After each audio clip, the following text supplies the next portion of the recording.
साथियों नमस्कार। आज अपन विपणन के कार्यों के बारे में डिस्कशन करेंगे। अलग अलग प्रबंधकों ने विपणन के अलग अलग कार्य बताए हैं। जैसे एडम स्मिथ की बात करें तो उनकी पुस्तक है वेल्थ ऑफ नेशन, उसमें उन्होंने विपणन के 4 कार्य बताए। क्लियर है? जिसमें क्रय, विक्रय, वित्त और क्या है, संग्रह है। इसके बाद में फ्रैंकलिन डब्ल्यू रेपर ने विपणन के 120 कार्य बताए हैं। इसके अलावा अगर अपन बात करें, विपणन के सिद्धांत नाम की पुस्तक मैकग्रेरी की है, जिसमें उन्होंने विपणन के 6 कार्य बताए हैं। फिर अपन बात करें, मार्केटिंग नाम की पुस्तक है, वो डब्ल्यू शो के नाम के प्रबंधक की है, जिन्होंने विपणन के 5 कार्य बताए हैं।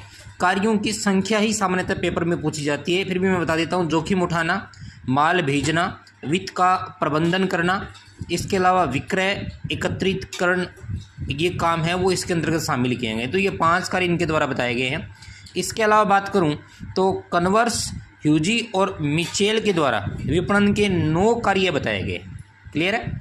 विपणन के सिद्धांत नाम की एक और पुस्तक है टाउसले, क्लार्क एंड क्लार्क की, जिसमें उन्होंने विपणन के संबंधित जो कार्य बताए गए हैं उनको अपन इस प्रकार समझ सकते हैं।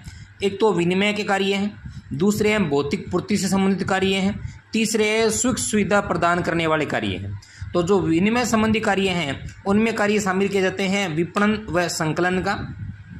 इसके अलावा अगर अपन बात करें, भौतिक पूर्ति से संबंधित जो कार्य हैं उनमें काम शामिल किया जाता है, जिसमें अपन बात करें परिवहन और भंडारण का।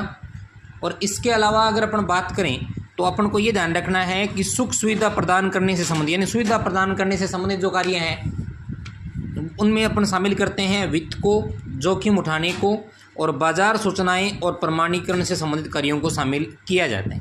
तो ये सभी वो कार्य हैं जिनसे संबंधित एकाध प्रश्न अपन को पेपर में पूछा जा सकता है। इनको आप जरूर ढंग से पढ़ के जाइएगा।